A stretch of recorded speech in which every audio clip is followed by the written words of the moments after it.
Hello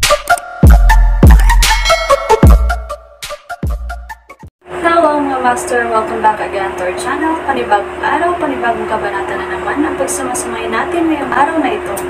At kung bago ka sa ating channel, pag-click ang subscribe button and hit the notification bell para updated kayo sa ating mga susunod na videos.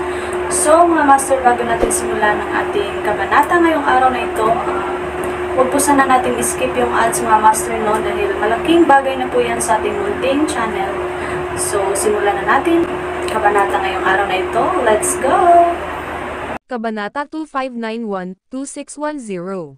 Kabanata 2571 pagkatapos bumalik si Walganes sa kanyang tirahan, ang mga ugat ay nakabulok sa kanyang mukha, at ang kanyang ekspresyon ay naging kakilakilabot at mabangis.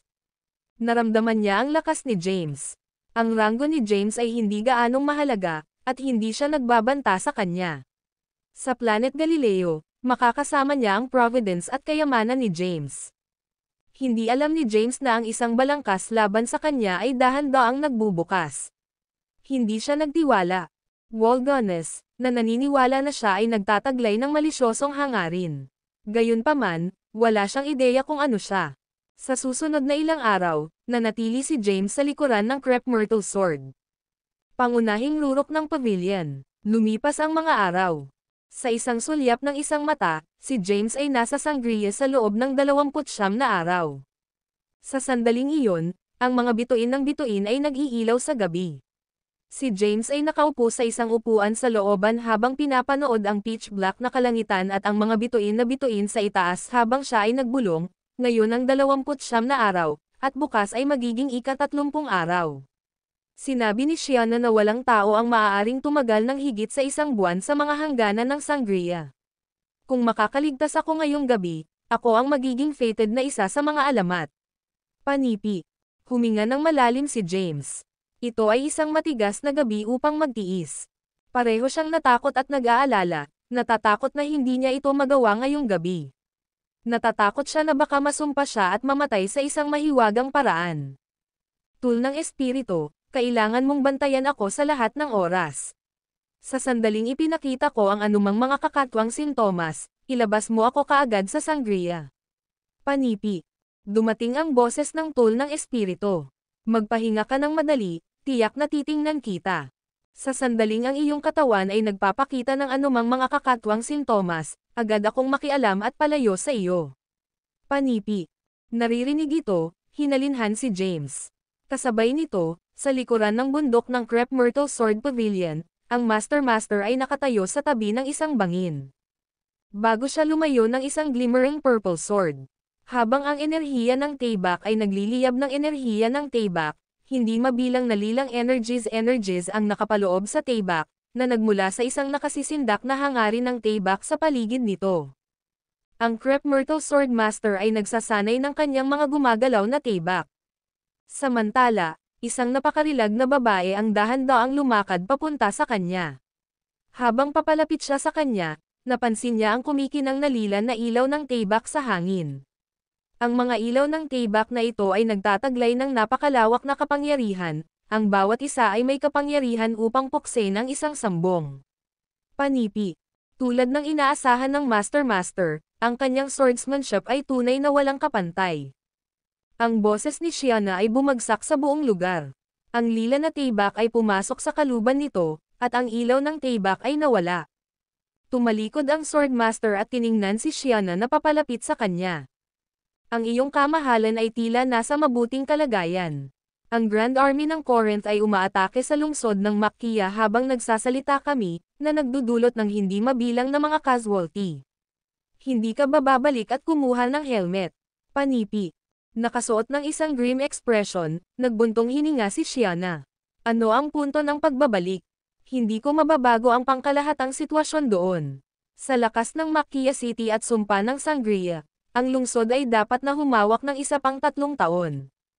Inaasahan ko lamang na ang fated ay maaaring makuha ang swordsmanship ng Sword Pavilion at alisin ang sumpa ng magic ng Sangria. Sa pamamagitan ng paraan, ng paalalahanan ng isang bagay, tinanong ng Master, ngayon ay dapat na 29 na araw ni James sa loob ng mga hangganan ng Sangria. Tama ba ako? MHM. Tumanggo si Shiana. Ngayon ang 29 na araw. Kung makakaligtas siya ngayong gabi, bukas ay magiging kanyang ika-30 araw. Kung walang inaasahang mangyayari sa kanya, dapat siyang maging isa sa mga alamat, ang mag-save ng sangria at sa mundo. Panipi. Ang huling araw, Hindi ako makapaghintay. Ang Master ay may hitsura ng pag-asa sa kanyang mukha. Ang Crepe Myrtle Sword Pavilion ay naipasa mula sa henerasyon hanggang sa henerasyon lahat para sa kapakanan ng isang lilito. Inaasahan ko talaga na makakaligtas siya sa gabi. Nanalangin si Shiana. Ang video na ito ay edited by Urban Storytelling. Kabanata 2572 ang gabing iyon ay ang pinakamapaghamong gabi na tiniis ni James. Nang gabing iyon, marami sa Crepe Myrtle Sword Pavilion, nakasama ang Crepe Myrtle Sword Master. Si Shiana Sadie, at Waldonis Jackson, ay napanood ang bawat galaw niya ng masidi. Sa nakalipas na ilang araw, nakilala ni Waldonis si James. Dahil dito, alam niya na si James ay nasa loob ng mga hangganan ng sangria sa loob ng isang buwan. Ang isang tao sa isang itim na balabal ay tumayo sa isang puno sa malayo at pinapanood si James, na nakaupo sa isang posisyon ng lotus sa patio. Gabi na ngayong gabi. Kung makakaligtas siya nito, tiyak na siya ang may kasamang. Ang lalaki ay si Waldonis. Inaasahan niya si James na ang fated one. Sa ganoong paraan, makakatulong siya kay James na makuha ang Providence bago sakupin ang mga ito para sa kanyang sarili. Tulad ng ranggo ni James ay hindi gaanong mahalaga, hindi siya magbabante sa kanya. Bukod, hindi siya natatakot sa sumpa ni Sangria. Iyon ay dahil ang kanyang Panginoon ay nagbigay na sa kanya ng isang kayamanan na maaaring pigilan ang magic ng sumpa. Lumipas ang oras, di nagtagal, dumating ang araw. Habang sumisikat ang araw sa itaas ng abot tanaw, tumayo si James at kumalat ang kanyang mga braso. Nang huminga siya ng malalim, nagbulong siya sa kanyang sarili, sa wakas, nakuha ko na ito. Kahit na lumipas ang isang buwan, ang aking katawan ay hindi nagpakita ng anumang mga abnormalidad. Ang sumpa ay walang epekto sa akin. Yamang ako ang nasasaktan, ang pamana ng swordsmanship ng master ng sword ay kabilang sa akin. Panipi.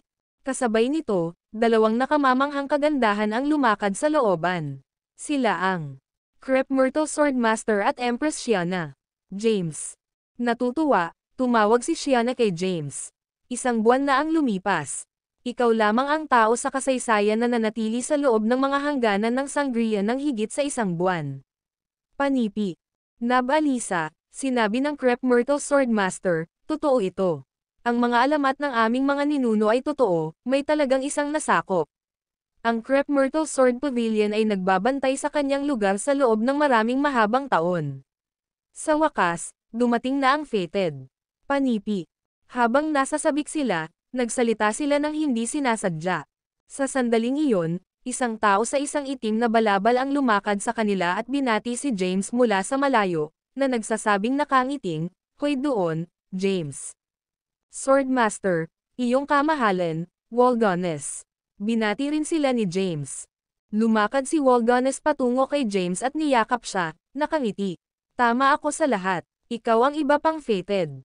Habang nagtataglay ka ng isang katawan ng tibak at walang kapahamakan na Yogacara Sword Energy, ang pamana ng swordsmanship ng Crepe Myrtle Sword Pavilion ay kabilang sa iyo. Panipi. Ngumiti lang si James at walang sinabi. Samantala, tumingin si Shiana kay Waldonis at tinanong, "Waldonis, gaano katagal ka sa sangria?" Nakasuot ng isang binubuo na ekspresyon, sinabi ni Waldonis, "Mahigit isang buwan ako rito. Bago ako makarating sa Crepe Myrtle Sword Pavilion, naghanap ako sa paligid ng sangria ng halos 2 linggo." Panipi. Tiningnan siya ng Master at tinanong, "Yamang ikaw din ay isang fated, saan sa palagay mo matatagpuan ang Crepe Myrtle Sword Pavilion's swordsmanship inheritance?" Nagkibit balikat si Waldonis at sinabing, "Hindi ko rin alam. Ang pamana ng swordsmanship ng lugar na ito ay hindi sa akin." Sa halip, kabilang sila kay James. Kailangan mong hilingin sa kanya ng higit pang mga detalye. Panipi. Ako. Sinaksak ni James ang kanyang ilong at sinabing, "Ngunit, wala akong makitang mana ng swordsmanship kahit gaano pa ako tumingin." Nakangiting sinabi ni Waldonis, "Hindi na kailangang magmadali ng mga bagay. Naaalala ko na nagdudulot ka ng maraming mga irregularidad sa maraming mga bundok ng Crep Myrtle Sword Pavilion at paggawa ng maraming lakas ng tayback. Maaaring gumana ito sa oras na ito. Panipi. Sa katunayan, nilikha ni James ang maraming mga abnormalidad sa Crep Myrtle Sword Pavilion sa pamamagitan ng pagtawag sa kanyang Yogacara. Gayunpaman, inutusan siya ng Master na huminto. Susubukan ko ito. Tumango si James. Ang video na ito ay edited by Urban Storytelling. Kabanata 2573 habang hinalo ang kanyang isip, bumukas ang lahat ng kanyang mga pores. Ang enerhiya ng tayback ay materyal mula sa loob ng kanyang dugo, buto, at kalamnan at nagtipon upang makabuo ng isang puting enerhiya ng tayback sa labas ng kanyang katawan, na nakapaloob sa kanya tulad ng isang puting bolt ng kidlat. Si James ay katulad ng isang shield sword bago gamitin ang enerhiya ng tayback. Ngayon, siya ay isang hindi natukoy na tayback. Napakahusay at domineering sword energy na naradiated mula sa kanyang katawan. Ang master ng Crep Myrtle Sword ay tinitigan ang James Yogacara Sword Energy. Bilang isang magsasaka ng tayback, madarama niya ang napakalawak na kapangyarihan at potensyal ng sword energy.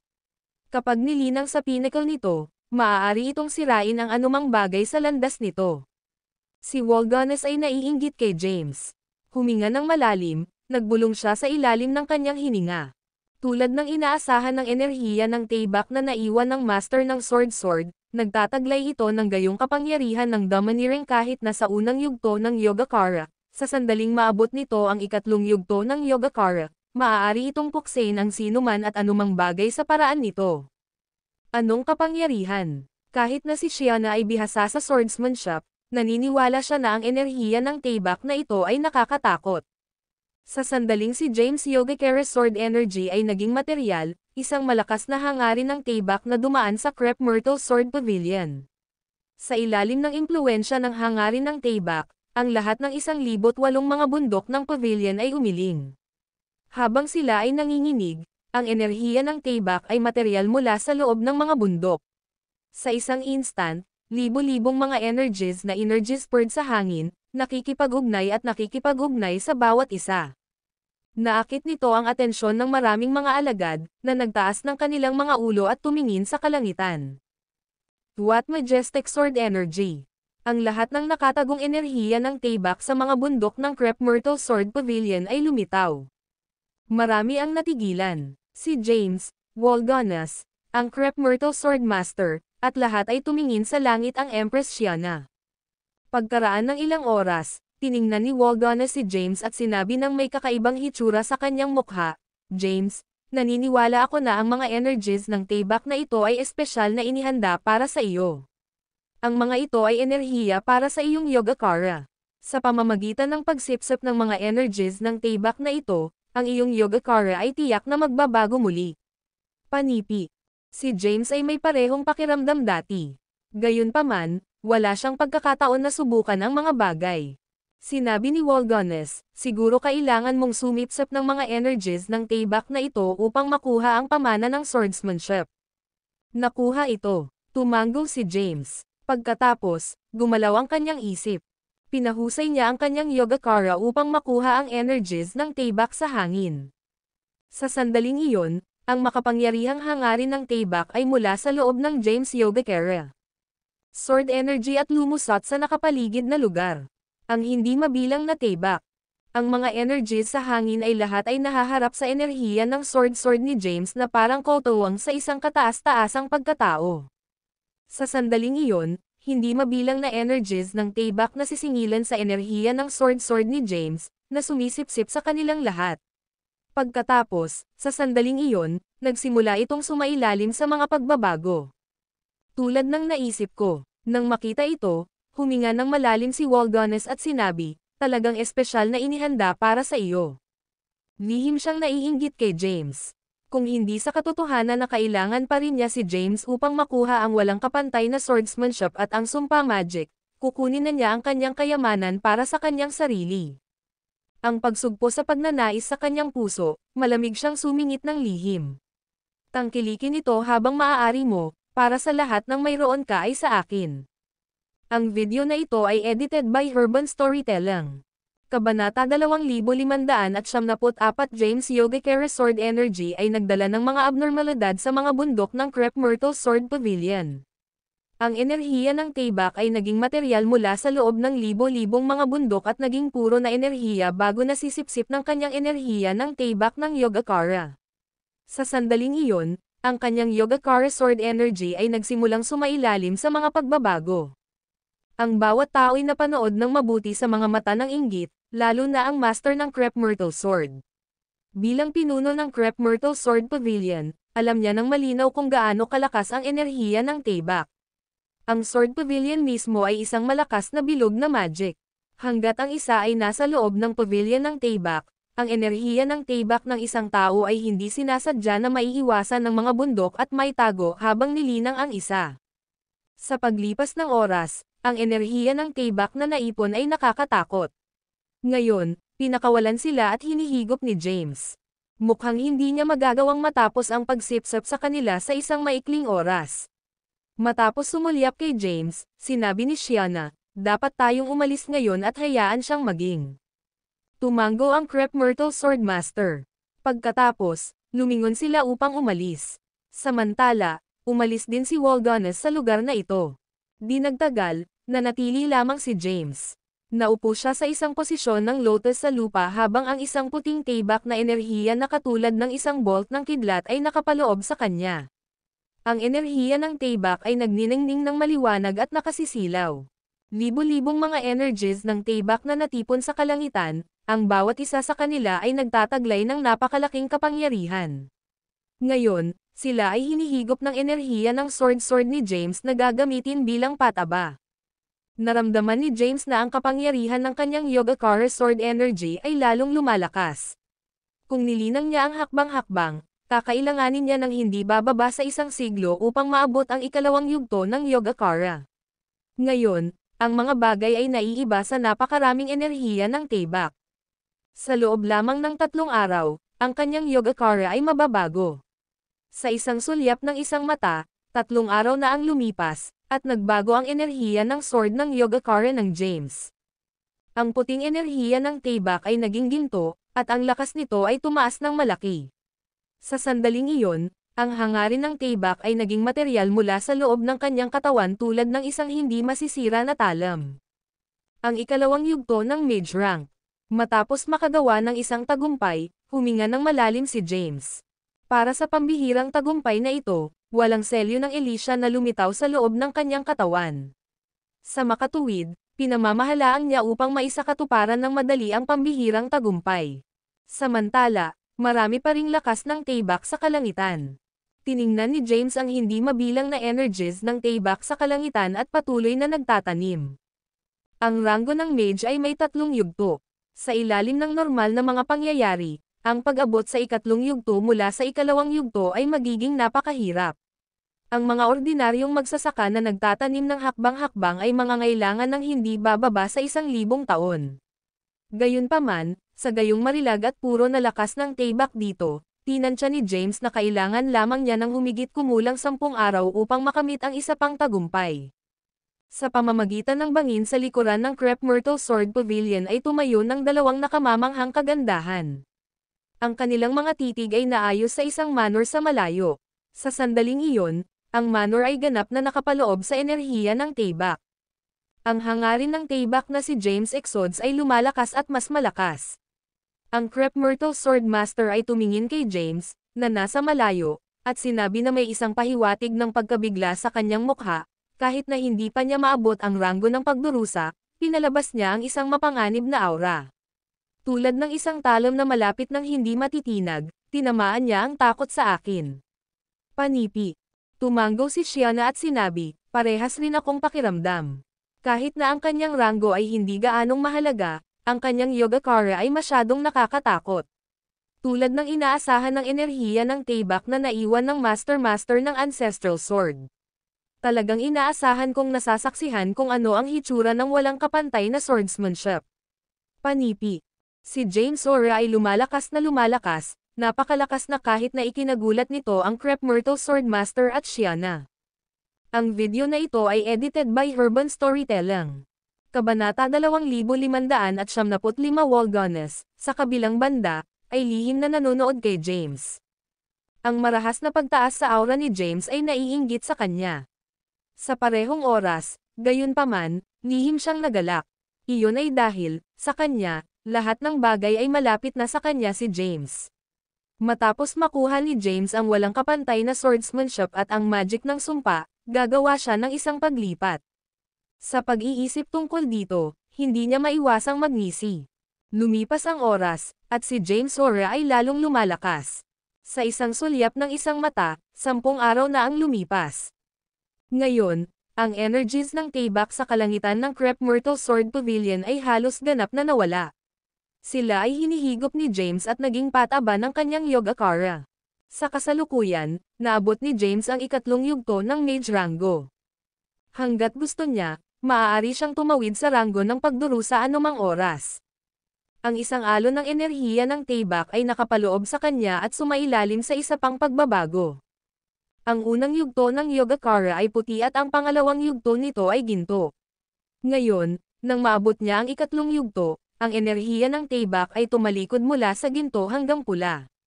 Sa sandaling iyon, ang isang pulang enerhiya ng Taybak ay nakapaloob sa kanya habang ang kanyang aura ay lumubog tulad ng isang walang talam na talam.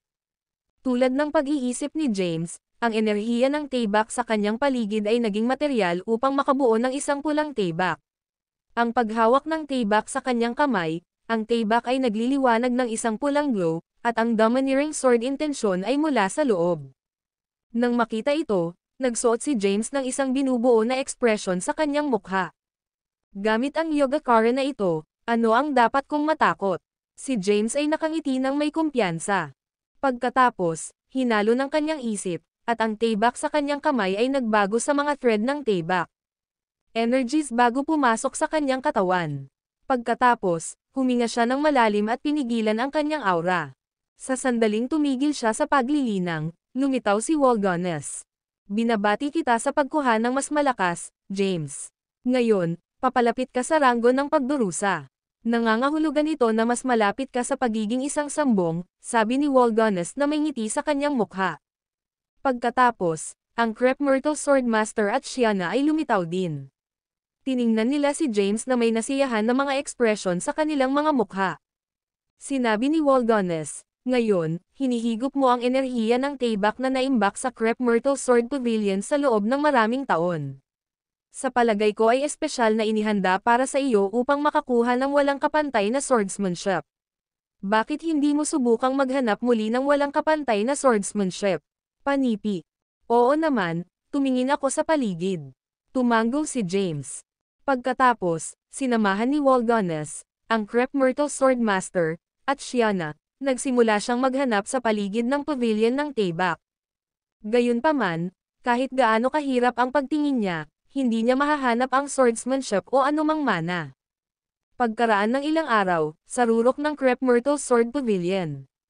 Tiningnan ni James ang Crep Myrtle Swordmaster at tinanong, Swordmaster, mayroon ba talagang pamana ng swordsmanship dito? Umiling-iling ang Swordmaster at sinabing, hindi ko rin alam. Nang maipasa ng aking Panginoon ang kanyang posisyon sa akin, sinabi niya sa akin na talagang may isang mana na naiwan ng Master ng Ancestral sa Sword Pavilion. Sinabi rin niya na ang fated lamang ang makakahanap nito. Panipi. Nagbulong si James sa kanyang sarili, dahil hindi ko pinansin ang sumpa ni Sangria, dapat akong teoryang maging isa. Ngunit, bakit hindi ko mahahanap ang pamana ng swordsmanship? Panipi. Naguguluhan si James, at sinimulan niyang pagdudahan ang pagiging tunay ng mana. Si Wolgones, sa kabilang banda, ay binubuo. Sinabi niya, hindi na kailangang magmadali ng mga bagay. Naniniwala ako na mahahanap mo ito ng oras. Panipi.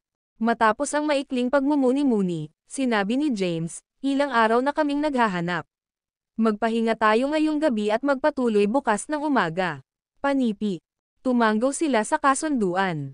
Ang video na ito ay edited by Urban Storytelling. Kabanata 2576 pagkatapos ng lahat ay naiwan, si James lamang ang nanatili. Pensive. Nakaupo si James sa isang upuan sa looban. Bagaman hinihigop niya ang enerhiya ng Taybak ng Crep Myrtle Sword Pavilion, hindi niya mahanap ang swordsmanship na naiwan ng master ng sword. Ngayon, ang kanyang paglutas ay nagsisimula sa pag-iwas. Ang lahat ba ay isang alamat? Naniniwala si James na walang mana sa swordsmanship dito. Iyon ay dahil narinig niya minsan mula kay Sophie na ang pamana ng master ng ancestral ay matatagpuan sa bundok ng sabers. Samantala, walang nakakaalam kung saan matatagpuan ang mound ng sabers. Tulad nito, mayroon lamang isang dakot na pumasok sa lokasyon. Bagaman nais ni James na makuha ang mana ng master ng sword, hindi niya pinilit ang isyo.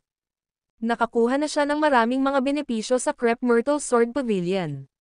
Sa pamamagitan ng pagsipsip ng hindi mabilang na energies ng Taybak, ang kanyang Yogacara ay nagbago upang maabot ang ikatlong yugto, sa gayon ay madaragdagan ang kanyang lakas.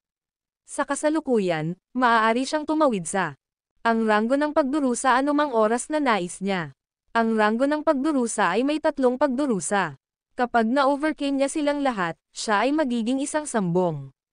Kahit na siya ay nasa ikatlong yugto ng mage rank, mayroon na siyang kakayahan upang puksain ang isang sambong kasama niya. Nag-iisa ang Yogacara nang walang anumang panghihimasok sa labas. Matapos ang maikling pagmumuni-muni, bumalik si James sa kanyang silid at nagpahinga. Tahimik na lumipas ang gabi. Kinabukasan, si James ay nagising sa pamamagitan ng isang kumatok sa pintuan. Sa pagsagot sa pintuan, napansin niya na si Walganes ang kumatok. Ngumiti siya at sinabing, "Maaga ka na, Walganes." Sa katunayan, ngumiti si Walganes at sinabing, "Inisip ko ng mahabang panahon kagabi at natapos na hindi namin mahahanap ang mana ng master ng sword sa pamamagitan lamang ng paghahanap." Oh, tiningnan siya ni James at tinanong, "Marahil ay nakahanap ka ba ng isang paraan upang makuha ang pamana ng master ng ancestral?" Umiling-iling si Walganes at sinabing, "Hindi ko alam." Gayunpaman, pagkatapos ng pagpunta sa Crep Myrtle Sword Pavilion's Library Chamber at pagbasa ng ilang mga sinaunang teksto, nalaman ko na ang pavilion na ito ay sa katunayan isang malaking bilog na magic. Ang magic bilog na ito ay maaaring patuloy na sumipsip ng hangarin ng Taybak at enerhiya ng Taybak. Kaya, sa palagay ko kailangan muna nating alisin ang magic bilog upang makuha ang mana. Panipi. Dali-dali na sinabi ni James, "Hindi ito gagamitin." Tinanong ko na ang master tungkol dito. Sinabi niya sa akin na ang magic bilog na ito ay umiiral mula pa noong una. Ito ay isang mahabang nawala na magic bilog na binubuo ng 1,008 na mga bundok. Wala siyang ideya kung ano ang magic bilog na ito o kung paano ay aktibo o ay deactivate ito. Panipi. Naririnig ito, tinanong ni Walganes, "Ano ang dapat nating gawin, kung gayon?" Tiningnan ni Walganes si James at sinabing, "James, ikaw ang fated isa sa swordsmanship. Ang swordsmanship na ito ay itinalaga para sa iyo. Wala ka bang ibang paraan?" Panipi. Nagkibit balikat si James at sinabing, "Sinubukan ko na ang lahat ng makakaya ko. Ngayon, nasa wakas na ako." Panipi. Naririnig ito, nahulog si Walganes sa malalim na pagmumuni-muni. Makalipas ang ilang segundo, sinabi niya, "Hayaan itong dahan-dahan. Naniniwala ako na maaari kang makahanap ng isang paraan upang makuha ang swordsmanship. Ang swordsmanship na ito ay itinalaga para sa iyo, pagkatapos ng lahat." Panipi. "Inaasahan ko ito," sabi ni James. Matapos tumaas ang kanyang lakas, wala na siyang pag-asa na makakuha ng walang kapantay na swordsmanship. Dahil ito ay isang mana ng isang Diyos na ninuno, hindi ito madaling makuha. Bukod, mayroon na siyang maraming kayamanan sa kanyang pag-aari. Hindi mahalaga ang Infinity Steles, ang 5 elemento ng Genesis, o elemental na pag-iikot, maaari siyang maging isa sa pinakamalakas na individual sa mundo sa pamamagitan lamang ng paglilinang sa pagiging perpekto. Ang tono ni James ay gumawa ng tibok ng puso ni Walganes habang tinanong niya, "Mukhang hindi ka interesado sa pamana ng master ng sword. Mahinahon na sinabi ni James, "Hindi ito magiging madaling makuha ang mana ng isang Diyos na ninuno.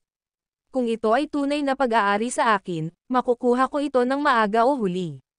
Iwanan lang ang lahat sa kapalaran." Panipi.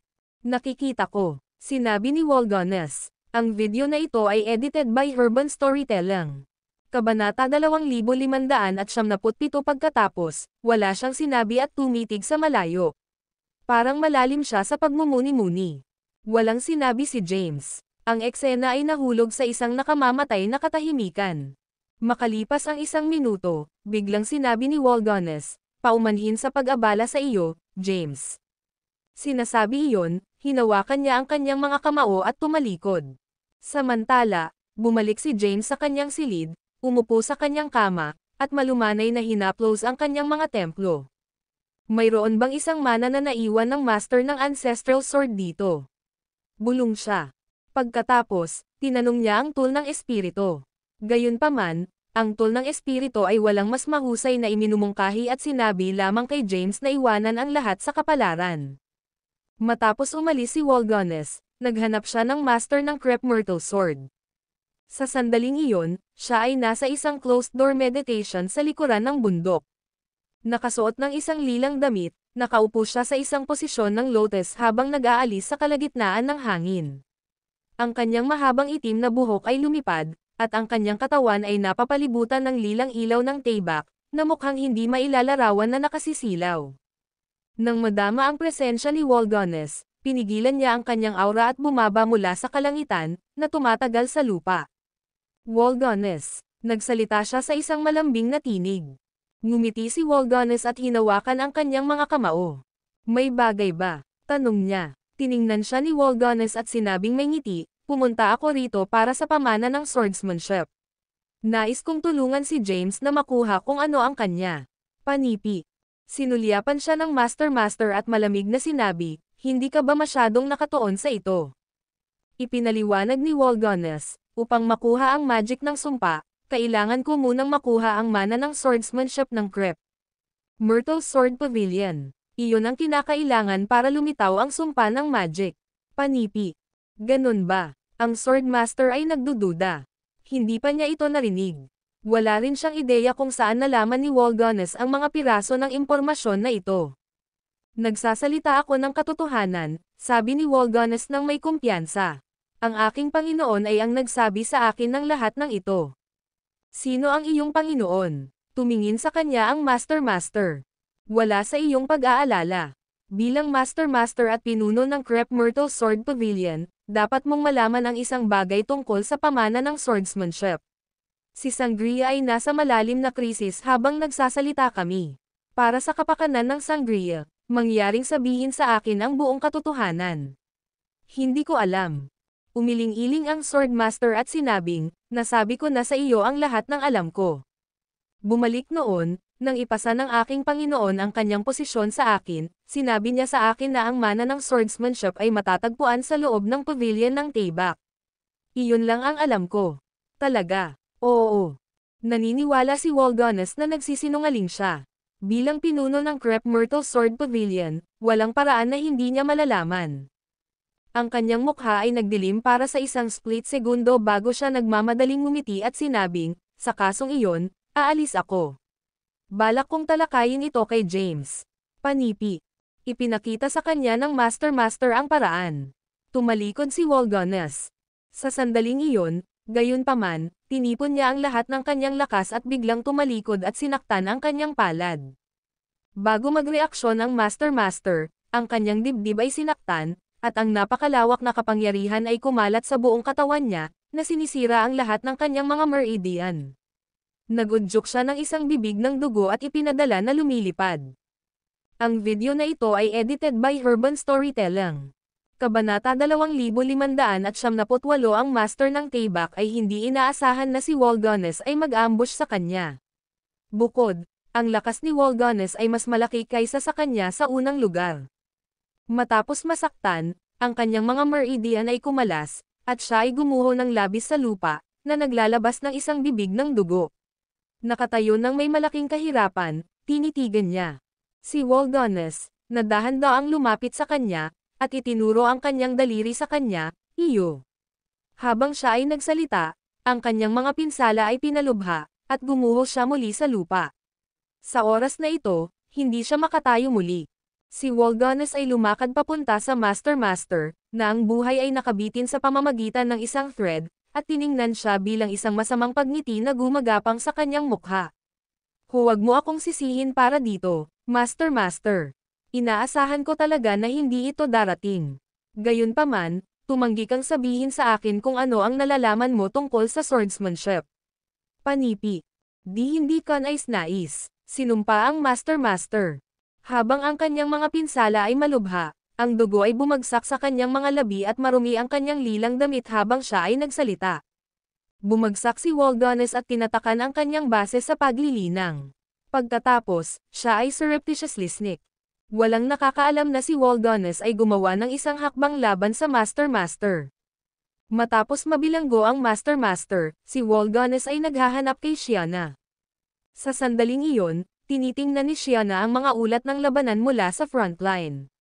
Sa lahat ng ito, si Corinth ay naglulunsad ng magkakasunod na alon ng mga pagkakasala laban sa Sangria. Nahaharap sa tulad ng isang mabait na kalaban, ang mga magsasaka ng Sangria ay sumali sa hukbo at nakikibahagi sa isang mabangis na labanan laban sa hukbo ni Corinth sa lungsod ng Makia. Sa ngayon, ang frontline ay nagpapatatag. Si Corinth ay muling umatras. Nakikita ito, si Shiana ay nagsuot ng isang solemn na ekspresyon. Alam niya na sa susunod na pag-atake ni Corinth, ang kanilang bilang ng mga tropa ay lubos na tataas. Paano nababahala? Nakasuot ng isang nag-aalala na ekspresyon, inilagay ni Shiana ang mga ulat sa labanan at hinaplos ang kanyang mga templo. Kumatok. Ang mga knocks ay nagmula sa kabilang linya ng pintuan. Tumayo si Shiana at sumagot sa pintuan. Nang makita si Waldones na nakatayo sa labas, tinanong niya, may bagay ba? Oh, wala ito. Nag-aalala lang ako na ang iyong kamahalan ay magsusumikap, kaya napunta ako rito upang tumingin. Ngumiti si Waldones. Salamat. Kung wala ng iba, mangyaring bumalik. Panipi. Sinara ni Shiana ang pintuan. Gayunpaman, sa sandaling iyon, nawala si Waldones sa harap niya sa isang mata. Natigilan si Shiana. Bago siya magreaksyon, ang malakas na enerhiya ay nagmula sa likuran at sinaktan siya. Pagkatapos, siya ay ipinadala na lumilipad at bumagsak ng labis sa lupa. Yu. Mapatla ang mukha ni Shiana habang nakahiga siya sa lupa. Binuksan niya ang kanyang bibig at pinalabas ang isang bibig ng dugo. Ha. Tumawa si Waldones. Pagkatapos, lumakad siya papunta sa kanya at kumaway ng casual. Ang kapangyarihan ay material mula sa kanyang palad at hinayla si Shiana. Pagkatapos, nawala siya ng walang bakas. Sa isang bundok ng Crepe Myrtle Sword Pavilion. Ang bundok na ito ay kabilang sa isang sekta na nakatatanda ng Sword Pavilion sa pamamagitan ng pangalan ni Yanina Haley. Si Yanina ay isa sa 10 sekta na matatanda ng Crepe Myrtle Sword Pavilion. Hindi lamang siya sa ranggo ng sambong, ngunit ang kanyang kagandahan ay hindi nasa ilalim ng Master. Dinala ni Waldones si Shiana sa pangunahing bulwagan ng Yanina Peak at casual na itinapon siya sa lupa. Sa pangunguna ay nakaupo ang isang babae na halos 20 taong gulang. Ang pagsusuot ng isang pulang damit, ang kanyang mga tampok ay macelan, at mayroon siyang isang maliit na figure. Dali-dali siyang tumakbo papunta kay Waldones at hinawakan ang kanyang kamay, nagtanong ng nagmamadali, Waldones, paano mo makukuha ang Empress dito? Akala ko sinabi mo sa akin na aatake mo lamang ang Master. Panipi. Ngumiti si Waldones at sinabing, kung alam ng Empress na gumawa ako ng isang hakbang laban sa Swordmaster, tiyak na makagambala siya sa aking trabaho. Kaya, nakuha ko siya upang maging ligtas. Bukod dito, pinaghihinalaan ko na hindi pa nila inalis ang mga beans. Kaya, wala akong pagpipilian kundi ang mag-usise sa kanila. Panipi. Kumusta naman si James? Tinanong ni Yanina, ano ang gagawin natin tungkol sa kanya? Ang video na ito ay edited by Urban Storytelling. Kabanata 2579. Pinunasan ni Waldones ang kanyang mga templo at sinabing, hindi ako makakagawa ng hakbang laban sa kanya sa ngayon.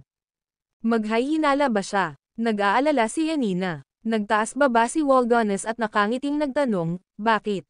Natatakot ka ba? Hindi ako. Nagkunwari siyang matapang. Nakangiting sabi ni Waldones, huwag kang mag-alala. I will hold up my end of the bargain. Kapag naayos na ang lahat, ikaw ang magiging Swordmaster ng Crepe Myrtle Sword Pavilion. Katumbas kung gusto mo, maaari kitang gawin na Empress of Sangria. Salamat, Waldones. Nagpasalamat si Yanina sa kanyang mga ginawa, novel drama. Itinuro ni Walganes si Shiana, na ang buhay ay nakabitin sa pamamagitan ng isang sinulid, at sinabing, ikulong siya sa ngayon. Understood. I'll personally bring her to the dungeon. Hinawakan ni Yanina si Shiana at dinala sa piitan. Pagkatapos, umalis si Walganes. Matapos makuha ang Swordmaster at Shiana, kumilos siya na parang walang nangyari at bumalik sa kanyang tinutuluyan. Samantala, walang alam si James sa lahat ng nangyari. Matapos magpalipas ng buong araw sa kanyang silid, naniwala siyang dapat niyang pag-usapan ang mga bagay-bagay sa Master ng Sword. Bilang pinuno ng Crep Myrtle Sword Pavilion, marahil ay mayroon siyang ilang mga pahiwatig. Pumunta siya sa tirahan ng Swordmaster, ngunit wala na siya kahit saan. Saan siya nagpunta? Nagsalubong ang kilay ni James. Pagkatapos, hinanap niya si Shiana. Gayunpaman, siya rin ay wala kahit saan. Saan sila nagpunta? Bulong ni James. Gayunpaman, wala pa rin siyang pinaghihinalaan. Pagkatapos, hinanap niya si Walganes. Sa patio kung saan tinutuluyan ni Walganes, si Walganes ay nakaupo sa isang lotus na posisyon sa lupa, naglilinang ng maalab. Nang maramdaman ang presensya ni James, agad siyang tumigil sa paglilinang at tumayo. Pagkatapos, lumapit siya kay James at nakangiting nagtanong, nakahanap ka ba ng mga pahiwatig, James? Hindi. Umiling si James at sinabing, gusto kong magtanong ng isang bagay sa Swordmaster. Gayunpaman, wala na siyang makita. Nakita mo na ba siya? Hindi. Si Walganes ay kumilos na parang wala siyang alam. Nakita mo na ba si Empress? Tanong ulit ni James. Umiling si Walganes. Ganun din. Kumunot ang noo ni James at sinabing, how weird. Saan sila nagpunta? Nakangiting sabi ni Walganes, baka nagpunta sila sa ibang lugar para pag-usapan ang isang bagay. Hintayin mo na lang silang bumalik. Hindi ko akalain na mawawala sila ng matagal. Ma'am. Tumango si James. Tama si Walganes. Dapat ay may pinuntahan sila upang pag-usapan ang isang bagay na mahalaga. Pasensya na sa abala. Naikuyom ni James ang kanyang mga kamao at tumalikod na para umalis pagkatapos magpaalam. Pagkaalis niya, napawi ang ngiti sa mukha ni Walganes habang malamig niyang sinabi, seryoso ba sa tingin mo ay nakatayo ka pa rin dito ng buo sa harapan ko kung hindi ka kapaki-pakinabang? Gumawa ng hakbang si Walganes laban sa Swordmaster at Shiana dahil hinala niya na may itinatago sila sa kanya. Kaya naman, hinuli niya sila sa pag-asang tanungin sila. Matapos malaman ang kanilang mga sikreto, tutulungan niya si James na makuha ang mana ng espada. Kapag nakuha na ni James ang mana, siya ay magiging patay na karne. Umalis si James, hindi alam kung saan nagpunta ang Swordmaster at Shiana. Bumalik siya sa kanyang courtyard at umupo sa isang lotus position para ipatawag ang kanyang Yogacara. Sa sandaling iyon, bumukas ang kanyang mga pores, at hindi mabilang na sword energies ang nagkatotoo, nagsama-sama upang bumuo ng isang pulang sword energy. Ang sword energy ay 100 metro ang haba at ilang metro ang lapad. Parang dragon, pumailan lang ito sa langit. Sa sandaling iyon, mararamdaman ng lahat ng Crep Myrtle Sword Pavilion ang Mar-Angel na sword intent. Tumingin si James sa kanyang Yogacara at tumango bilang kasiyahan. Parang dragon, pumailan lang ito sa langit. Ang video na ito ay edited by Urban Storytelling. Kabanata 2600. Masyadong makapangyarihan ang Yogacara ni James. Kahit sa malayo, ramdam ni Walganes ang Mar-Angel na kapangyarihan na umaagos sa buong Sword Pavilion. Naiinggit siya at naiinggit kay James. Lahat ng mayroon ka ngayon ay sa akin, James. Naikuyom ni Walganes ang kanyang mga kamao.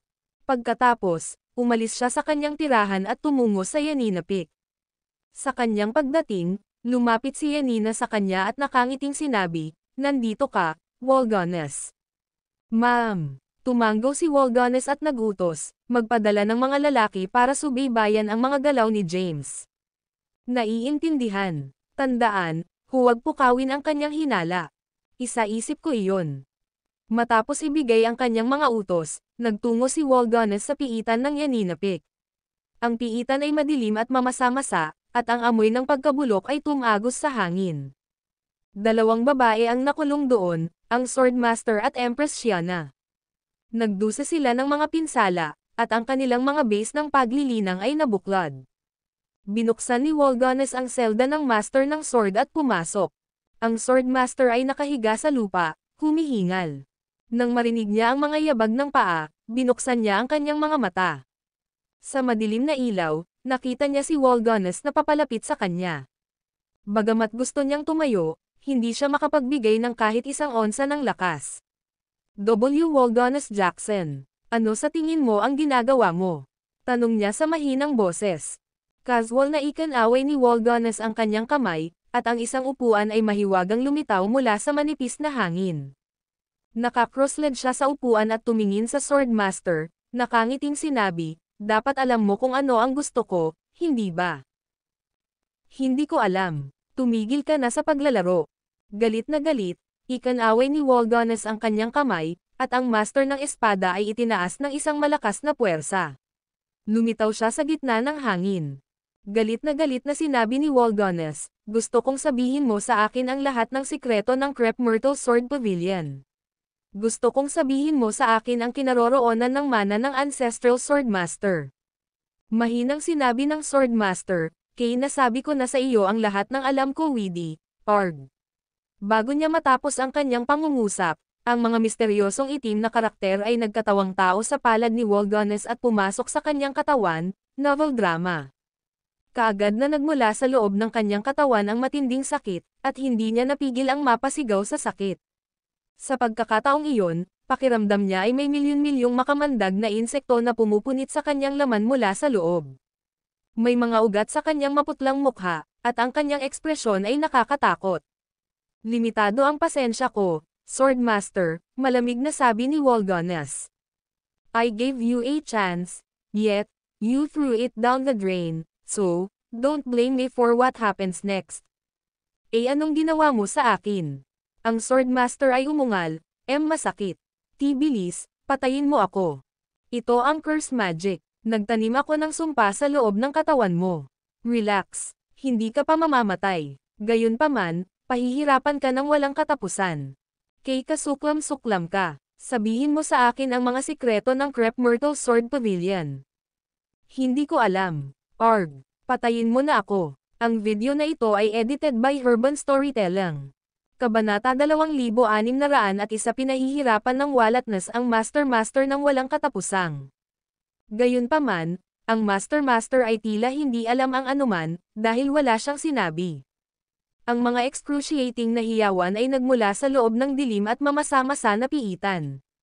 Nang makita na ang Master ay nag-aatubili na magsalita, walang binigyan ng pansin si Wiwasnes at pumasok sa isa pang piitan. Sa kabilang piitan, si Shiana ay nakaupo sa isang posisyon ng lotus sa lupa. Kahit na siya ay nasugatan at ang kanyang base ng paglilinang ay nasilang layo, gayunpaman ay pinalabas pa rin niya ang aura ng isang marangal sa kabila ng pagkabilanggo.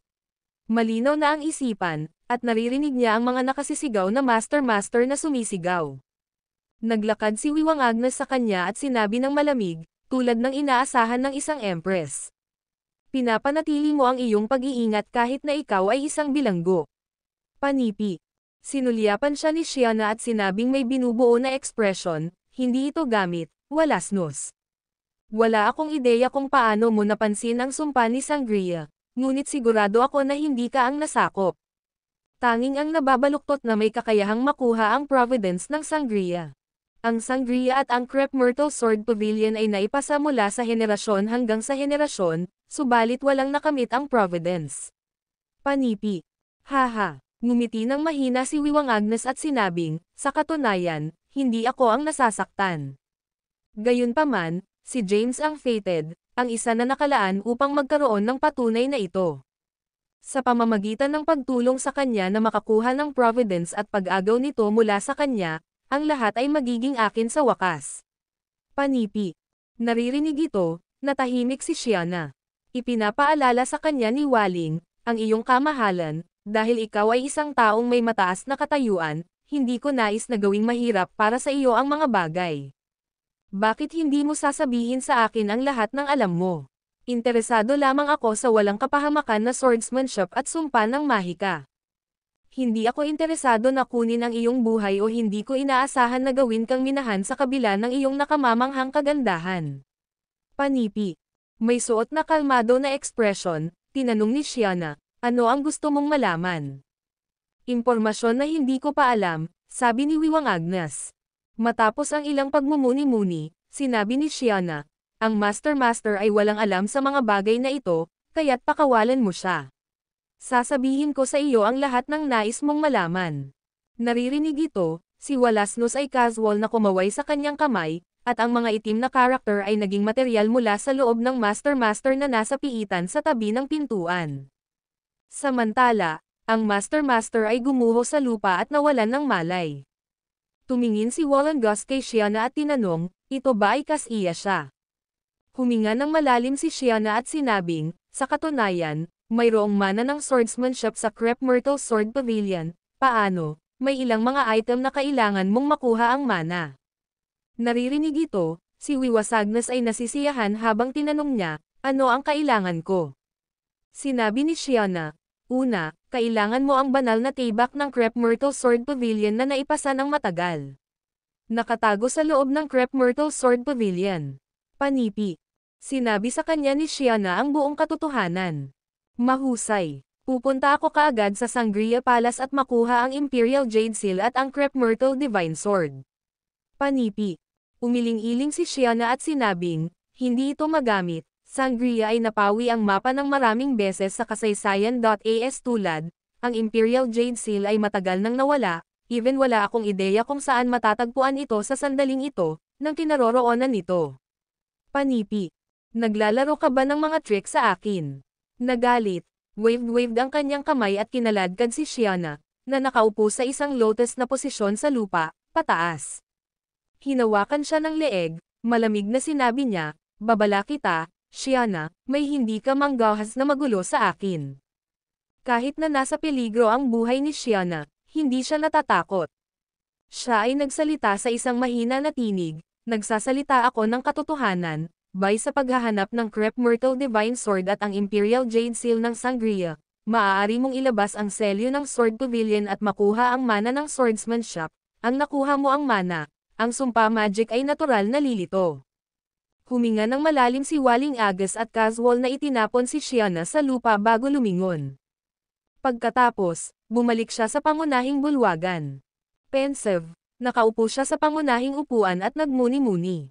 Bumalik siya. Sa pag-iisip sa mga salita ni Shiana, nagtataka siya kung mapagkakatiwalaan niya ito. Ang video na ito ay edited by Urban Storytelling. Kabanata 2602, isang penny para sa iyong mga saloobin. Isang tinig ang dumating at nag-ambala sa pag-iisip ni Wallace Agnes. Kinolekta niya ang kanyang sarili at itinaas ang kanyang ulo. Isang napakarilag na babae ang naglalakad papunta sa kanya. Lumakad siya papunta sa bulwagan, umupo sa kanyang mga hita, at tumalon sa kanyang yakap. Kinalat ni Waling Agus ang kanyang mga bisig upang yakapin siya, na nagsasabing, narinig ko mula kay Empress Shiana na ang Sangria ay may isang Imperial Jade Seal, paano, ang selyo ay matagal nang nawala. Tumanggo si Yanina at sinabing, wala akong nalalaman tungkol sa Imperial Jade Seal, ngunit narinig ko ang tungkol sa Crep Myrtle Divine Sword, ang Sword Pavilion ay nagkaroon ng isang banal na tibak, ngunit ayon sa mga talaan ng mga sinaunang teksto, ang pavilion ay napatay sa mapa minsan. Kahit na mula noon, ang banal na tibak ay ang pavilion wala nang makikita. Alam ng isa kung sino ang kasalukuyang may tibak. Panipi. Tinanong ni Wiwang Agnes, ang Crep Myrtle Divine Sword at ang Imperial Jade Seal Keys upang buksan ang selyo ng Sword Pavilion. Umiling-iling si Yanina at sinabing, hindi ko alam. Magtatanong ako sa Master. Tumayo si Wiwang Agnes at tumungo sa piitan muli. Sa oras na ito, ganap niyang pinaghiwalay ang Master mula sa Empress Shiana. Ang dalawa ay nahihiwalay na ngayon sa bawat isa. Sa piitan, ang Master ay nakahiga sa dilim at mamasa-masa na sel, ang kanyang mukha ay mapatla. May mga bakas ng dugo sa kanyang mga labi, at mahina ang kanyang pulso. Gayunpaman, bilang isang sambong, hindi siya mamamatay ng madali sa kabila ng malubhang na sugatan. Tumayo sa harap niya si Waling at sinabi ng malamig, narito ako upang magtanong sa iyo ng ilang mga katanungan tungkol sa Crep Myrtle Divine Sword. Naririnig ito, ang Master ay umungol lamang at hindi nagbabayad sa kanya. Ang isang bahagyang ngiti ay gumagapang sa mukha ni Waling nang sinabi niya, ikaw ay isang babae, Master. Dapat mong malaman kung ano ang pinakamahalagang bagay sa isang babae. Ito ang iyong pangwakas na babala, speak, o iba pa. Matapos siyang magsalita, inalag niya ang kanyang kamay, at malakas na enerhiya na natipon sa kanyang palad. Ang enerhiya ay tinali ang damit ng Master at inihayag ang kanyang patas at pinong balat. Tumigil ka, panipi. Natatakot ang Master. Si Walasnos ay nakangiting, halika, sabihin mo sa akin ang katotohanan. Nangako akong wala akong gagawin sa iyo. Ang Master ay huminga ng malalim at sinabi pagkatapos ng isang maikling pagmumuni-muni, ang Crep Myrtle Divine Sword ay matagal nang nawala. Kailan? Paano? Panipi, tanong ni Waling. Sinabi ng Master, hindi ako sigurado, ang silid ng silid aklatan ay may mga talaan ng pangyayaring ito sa mga sinaunang teksto. Kung hindi ka naniniwala sa akin, maaari kang tumingin sa iyong sarili. Tinanong ni Wiwang Agnes, paano eksaktong nawala ito? Sinabi ng Master, sa mga talaang pangkasaysayan, ang Crep Myrtle Sword Pavilion ay tumawid sa isang malakas na figure na sumalakay at napatay sa amin. Sa wakas, inagaw pa niya ang Crep Myrtle Divine Sword. Tinanong muli ni Wiwang Agnes, ang Crep Myrtle Divine Sword na may kaugnayan sa mana ng Sword Pavilion swordsmanship. Umiling-iling ang Swordmaster at sinabing, hindi ko alam. Panipi. Maraming mga katanungan si Waling. Gayunpaman, lumitaw na ang Master ay nakakaalam ng kaunti tungkol dito. Pagkatapos, tumungo siya sa silid ng aklatan at natagpuan ang mga sinaunang teksto na nabanggit ng Master. Matapos basahin ang mga talaan, nagawa niyang i-corroborate ang mga pag-angkin ng Master. Ang Crep Myrtle Sword Pavilion ay napatay sa mapa ng matagal at hindi lamang isang beses. Ayon sa mga tala ng mga sinaunang teksto, ang nag-agaw ng Crep Myrtle Divine Sword ay isang individual sa pamamagitan ng pangalan ni Zebir Omar. Gayunpaman, walang mga talaan ng panahon na si Zebir Omar ay kailanman nabanggit. Maraming mga katanungan si Waling. Ang video na ito ay edited by Herban Storytelling. Kabanata 2603 pagkatapos ng pagwawasto ng mga pag-angkin ng Master, lumingon si Wiwang Agnes at bumalik sa Yanina Peak upang talakayin si Yanina sa kanilang susunod na kurso ng pagkilos. WALANGAGNUS, Sangria ay inaatake ng mga puwersa ni Corinth. Kung magpapatuloy ito, ang Sangria ay mapapawi sa isa pang ilang taon. Napuno ng consternation si Yanina. Samantala, hindi tinanong ni Wiwang Agnes, ano ang iyong plano, kung gayon? Tila natatakot si Yanina kay Waling. Maingat na sinabi niya, sa palagay ko ay dapat nating patatagin muna si Sangria bago maghanap para sa Imperial Jade Seal at ang Crep Myrtle Divine Sword, sa ang Empress of Sangria ay nabilanggo, ang ating prioridad ay dapat pumili ng ibang tao na kumuha ng helmet. Panipi. Sinulyapan siya ni Waling at tinanong ng malamig, hindi ka ba masyadong desperado na maging Empress? Madali na sinabi ni Yanina, WALAGNUS, wala akong interes kahit ano sa pagiging Empress.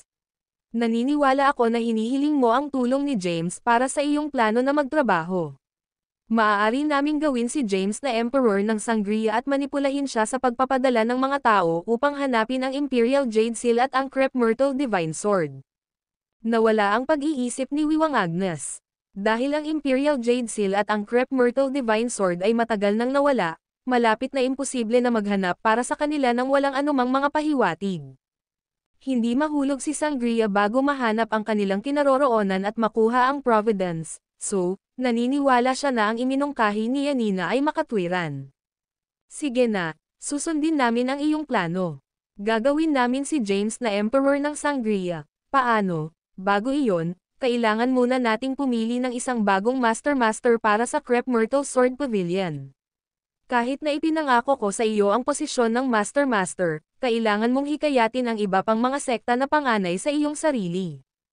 Mawawalan ako ng mga taong maglakas loob na tumayo sa aking paraan. Pinisil ni Waling ang kanyang mga hita at sinabi na nakangiting, Gusto ko ng mga bisyo na tulad mo, resolve the Crep Myrtle Sword Pavilion's matter on your own. Gagawin kong gawin ni James na Emperor ng Sangria. Pagkatapos magsalita, lumingon siya. Tumungo siya sa piitan muli at nakilala si Shiana. Naupo si Shiana sa isang posisyon ng lotus sa lupa, namutla ang kanyang mukha. Sa pagtingin kay Waldones sa harap niya, mahinahon niyang sinabi, nasabi ko na sa iyo ang lahat ng alam ko. Ano pa ang gusto mo? Ngumiti ng mahina si Waling at sinabi, ang Sangria ay nasa peligro, maging lilito ang Providence, hindi ko hayaang bumagsak ang Sangria sa mga lugar Imperial Jade Seal. Panipi. Gawin si James na Emperor. Si Shiana ay tumingin sa kanya ng kakatwa. Akala niya si Wiwasagnes ay interesado na sakupin ang pamagat ng Emperor para sa kanyang sarili at hindi inaasahan na sasabihin niya ang ganoong bagay. Oo, gawin si James na Emperor, Sangria ay hindi mahuhulog sa akin na tumutulong kay James, sabi ni Wiwang Agnes. Sige, sumasang-ayon ako sa iyong mga kahilingan. Nang walang pag-aatubili, sinabi ni Shiana, pakawalan ang aking selyo ngayon upang maaari akong mag-isyo ng isang lihim na utos. Once iyam naglabas ng utos, ang bawat tao sa Sangria ay sumunod sa bawat utos ni James. Hindi nag-aalala si Wiwang Agnes na sakupin niya ang pagkakataong tumakas. Pagkatapos ng lahat, ang pagkakaiba-iba sa lakas sa pagitan nila ay napakalaking. Kahit napalayain niya ang kanyang selyo, hindi siya natatakot. Inilabas niya ang selyo ni Shiana, at pansamantalang gumamit siya ng enerhiya ng Sage. Habang gumalaw ang kanyang isip, isang gintong scroll ang lumitaw sa kanyang kamay. Pagkatapos, binuksan niya ang scroll, catalyzed enerhiya ng sambong, at nagsulat ng ilang mga salita dito. Pagkaraan nito, ibinigay niya ang scroll sa Waling Agnes at sinabing, inisyo ko ang utos. Gumawa ako ng utos at magtungo sa Sangria Palace, ang mga opisyal ay gagawa ngayon kay James na bagong emperador.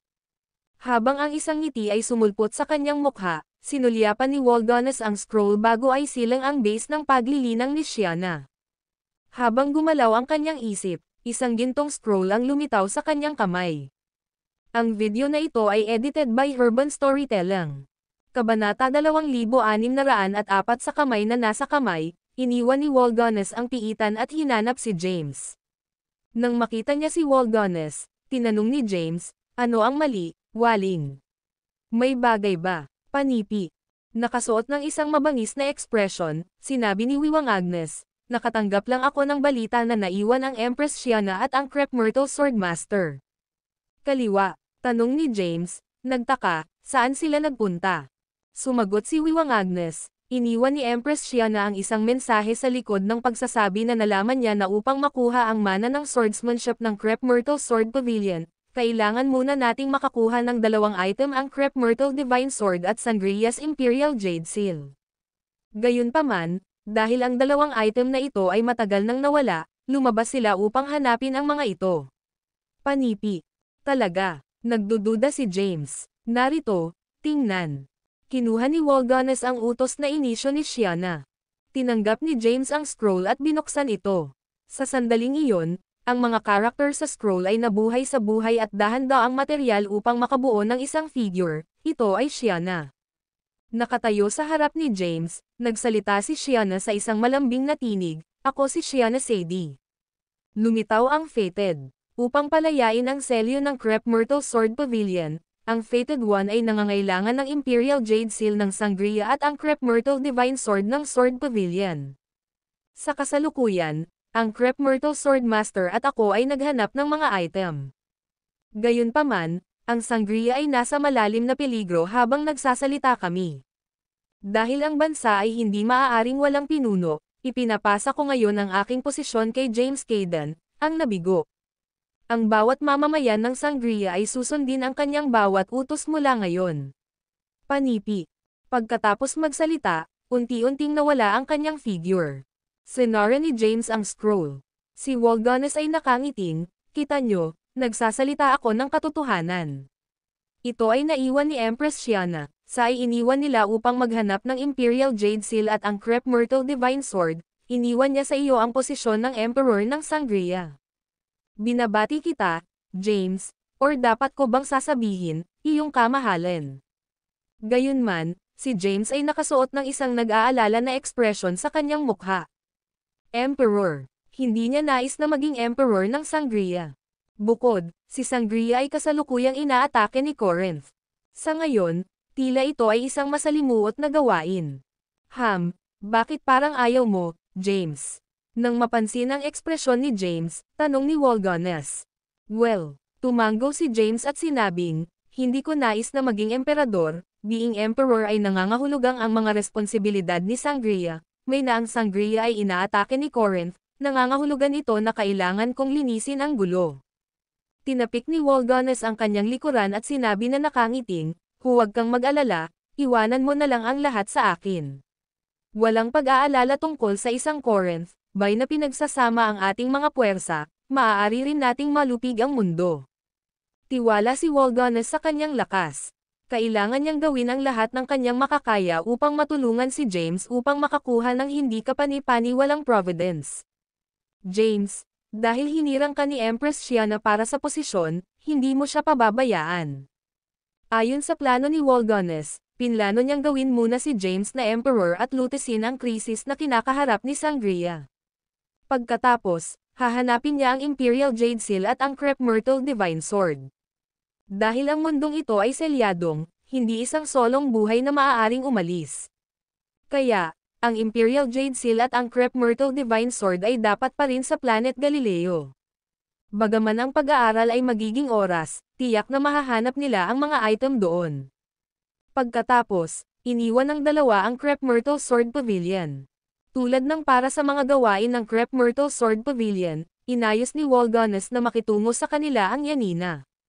Dahil siya ay isang sekta na nakatatanda, maaari siyang maging bagong master ng Taybak ng madali. Di nagtagal, nakarating sila sa imperial na kapital ng Sangria. Ang hukbo ng Corinthian ay umaatake sa lungsod ng Makia. Napakaraming mga magsasaka sa loob ng mga hangganan ng Sangria ay sumali sa hukbo. Samantala, ang mga mahina ay tumakas sa bansa dahil sa takot na may drug sa salungatan. Dahil dito, ang kapital ng Imperial ay hindi na nagkaroon ng dating kaluwalhatian. Ang mga pintuan ng lungsod ay isinara, at ang mga sundalong ganap na armado ay nagpapatrolya sa mga dingding ng lungsod. Ang mga kalye ay walang laman, at ang ilang mga tindahan ay ganap na sarado. Ang buong kapital ng Imperial ay nag-iisa at ang mga mundo bukod sa kung kailan binisita ni James ang huling oras. Tumungo ang dalawa patungo sa palasyo. Pagdating sa mga pintuan ng palasyo, naharang ang kanilang mga landas. Ipinagpatuloy ni Walganes, dapat mo munang ipagpalagay ang posisyon ng Emperor at tulungan ang NOVELEBOOKSRIA na lutesin ang kasalukuyang krisis bago tulungan si Shiana at ang Swordmaster na maghanap para sa Imperial Jade Seal at ang Crep Myrtle Divine Sword. Dahil babalik sila sa sandaling nahanap mo ang mga item, maaari mo lamang ibalik ang posisyon ng Empress kay Shiana pagkatapos ng lahat. Panipi. Tumango si James at sinabi, ngayon na dumating ito, sa palagay ko wala akong pagpipilian ngayon. Ano ang hinihintay natin, kung gayon? Dapat nating iwanan ang Crep Myrtle Sword Pavilion ngayon at magtungo sa Imperial Capital, sabi ni Walganes. Sige, tumango si James. Ang video na ito ay edited by Urban Storytelling. Kabanata 2605. Ipinagbabawal ka mula sa paglabag sa palasyo. Ang ilang mga babaeng gwardya ay hamarang sa kanilang mga landas. Hinayla ni James ang utos ni Shiana at binuksan ito, na naging sanhi ng paglitaw ng figure ni Shiana. Nang makita ang anino ni Shiana, agad na lumuhad ang mga gwardya, at sina James at Walganes ay pumasok sa palasyo na hindi binuksan. Dumiretso sila patungo sa pangunahing bulwagan ng palasyo. Nang makita ang pagdala ng lihim na Empress na dinala ni James, agad na nakipag-ugnay ang mga pangunahing opisyal sa kanilang mga kasamahan. Di nagtagal, daan-daang mga pangunahing opisyal ang nagtipon sa pangunahing bulwagan. Nang makita ang lihim na utos na naiwan ng Empress, sinimulan nilang talakayin ng seryoso ang sitwasyon. Isang emperor, wala nang nauna sa Sangria. Panipi, sa katunayan, ito ang magiging una. Ngayon na ito ay dumating dito, maaari lamang nating sundin ang utos ng kanyang kamahalan. Ngunit siya ay isang tao. Paano siya magiging emperor kung hindi siya maaaring manatili sa Sangria ng higit sa isang buwan? Panipi. Habang nakikipag-usap ang mga bulong sa mga bulong, sumulong si Walgones at sinabing, "Huwag kang mag-alala, si James at ako ang mga fated na. Dahil kinikilala ka ng Her Majesty, sumasang-ayon ako kay James bilang Emperor. Mabuhay ang iyong kamahalan." Marami rin ang sumang-ayon. Di nagtagal, ang karamihan sa mga matatandang opisyal ay pabor kay James na Emperor. Ang isa sa mga pangunahing opisyal ay iminungkahi na si James ay makoronyote sa isang mabangis na petsa. Gayunpaman, naniniwala si James na ito ay masyadong mahirap. Bukod, dahil sila ay nasa isang kritikal na sandali, ang lahat ay dapat na pinasimple. Sa pag-aayos ng mga kababaihan ng korte, isinusuot ni James ang imperial robe at isang korona at opisyal na naging bagong emperador ng Sangria. Pagkatapos, habang nagtipon sila upang talakayin ang kanilang susunod na kurso ng pagkilos. Ang iyong kamahalan, ang Sangria ay nasa malalim na krisis, please mag-isip ng isang paraan upang malutas ang krisis. Ang lahat ng ito habang si Shiana ay wala sa paligid, ang lahat ay nasa isang buong gulat na kalagayan. Ngayon na narito si James, itinapon nila ang bawat problema na mayroon sila sa balikat ni James. Bago dumating, tinalakay ni James ang mga bagay kay Walgones. Sinabi ni James, "Ipinapahayag ko dito na si Walgones ay ginawang Grand Marshal ng Sangria. Ang Grand Marshal at ako ay agad na magtungo sa Macchia City at wakasan ang mga nakakasakit na kampanya ng mga Corinthians."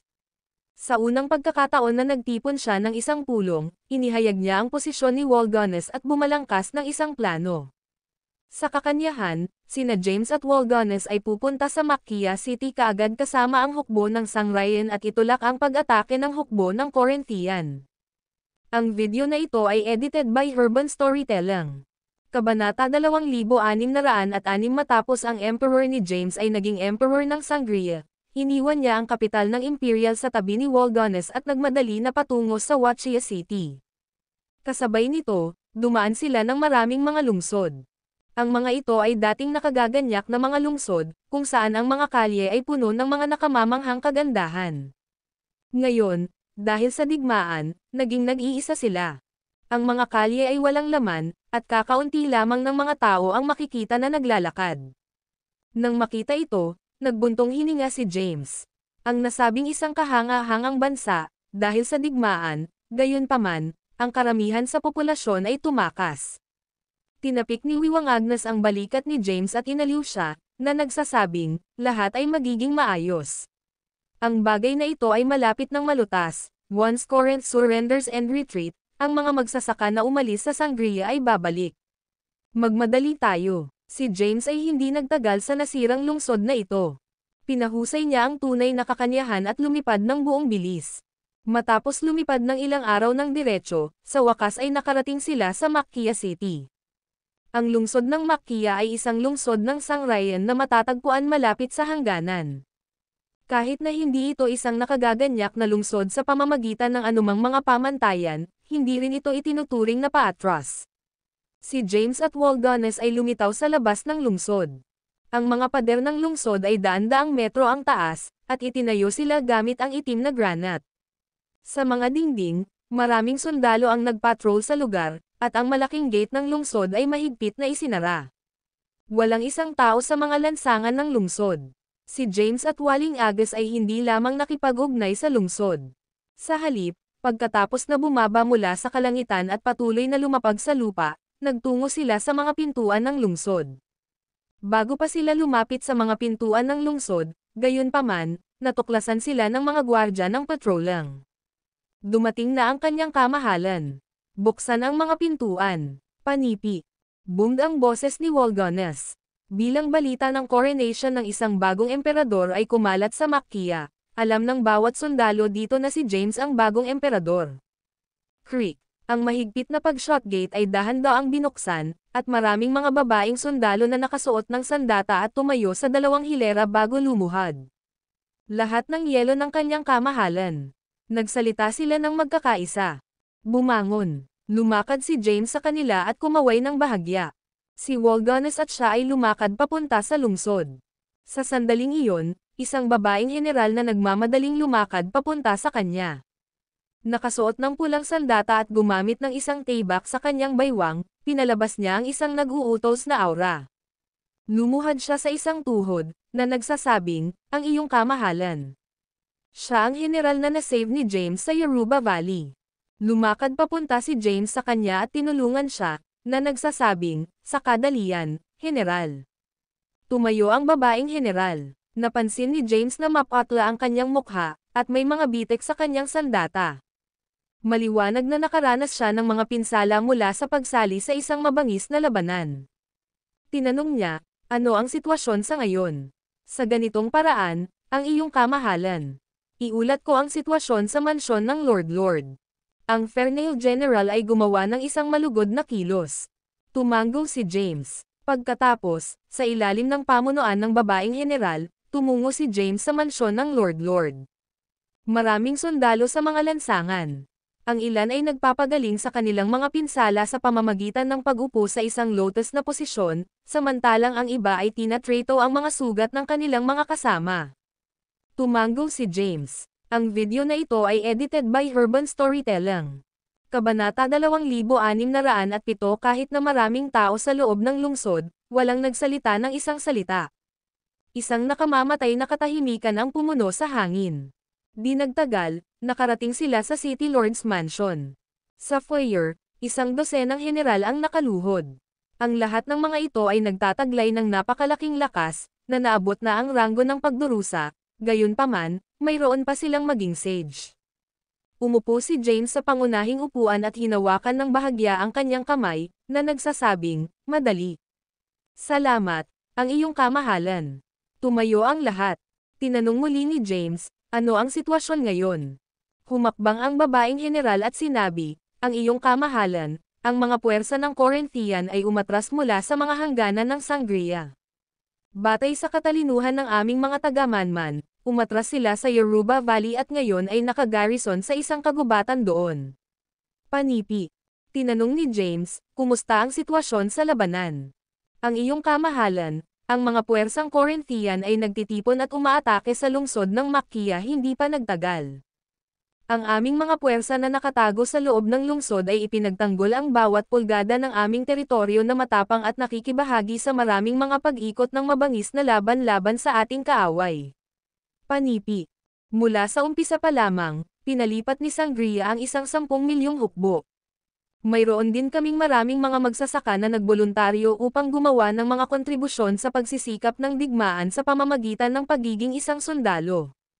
Mayroon kaming isang kabuuang 40 milyong mga magsasaka na sumali sa armadong puwersa, na gumagawa ng isang malaking kabuuan ng 50 milyong mga tropa ng labanan sa larangan ng digmaan. Panipi. Matapos ang ilang mga pag-ikot ng matinding pakikipaglaban, ang aming panig ay nakaranas ng napakalaking casualty, 3 milyon ang namatay, at higit sa kalahati ang nakaranas ng pinsala. Ang babaeng general ay maikling iniulat ang sitwasyon sa larangan ng digmaan. Naririnig ito, pinukpok ni James ang kanyang kilay. 3 milyong patay. Ito ay isang kakilakilabot na figure. Matapos ang maikling pagmumuni-muni, tinanong niya, ano ang tungkol kay Corinth?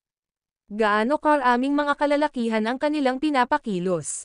Asterisk sumagot ang babaeng general, mga 50 milyon din, paano, dahil sila ay umatras, tiyak na babalik sila ng higit pa. Mariing naniniwala na magtipon sila ng isang mas malaking puwersa sa susunod na pag-atake nila.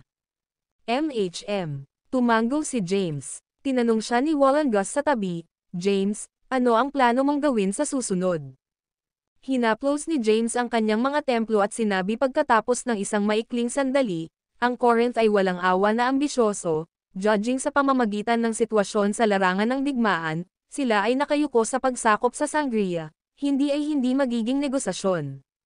Ang opsyon lamang ay upang durugan ang mga puwersa ng Corinthian at pilitin silang sumuko. Si Waldones ay nagpatong sa kanyang kilay at sinabing, sa aking pag-unawa, ang Corinth ay ang pinakamalakas na bansa sa mundong ito. Lumaban sa mga puwersa ng Corinthian sa iyong sarili. Panipi. Ngumiti si James ng mapait at sinabing, hindi pa ako isang sambong. Paano ko maaaring magawa ang gayong pag-asa? Pagkatapos, tiningnan niya si Waldones at sinabing, gayunpaman, sa palagay ko mayroon kang lakas na gawin ito. Ngumiti si Waldones ng mapait at sinabing, sa katunayan, mapipigilan ko ang mga puwersa ng Corinthian sa aking sarili kung mamagitin ako, hindi rin, si Corinth ay mayroon ding maraming makapangyarihang mga pigire na nagbabantay sa kanilang bansa. Kung makikialam ako at puksain ang mga puwersang Corinthian, ang malakas na pigire ng Corinth ay kikilos, napanasan ang sangria sa proseso. Tiningnan ni James ang babaeng general at tinanong, ano ang ranggo ng ilan sa mga pinakamalakas na pigire sa Corinth?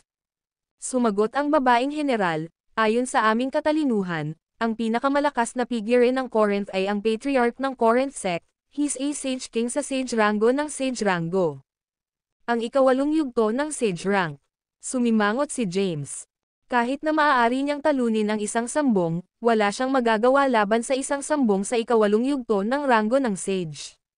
Matapos ang ilang pagninilay, sinabi niya, tinanggal ka na ngayon.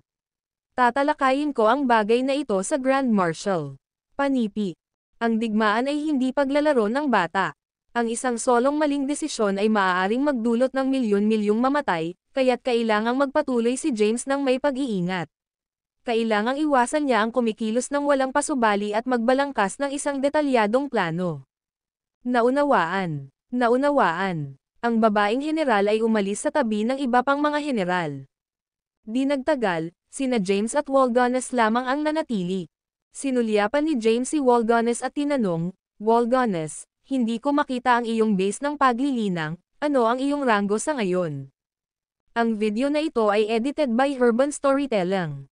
Kabanata 2608 hindi makita ni James sa pamamagitan ng lakas ni Waldones.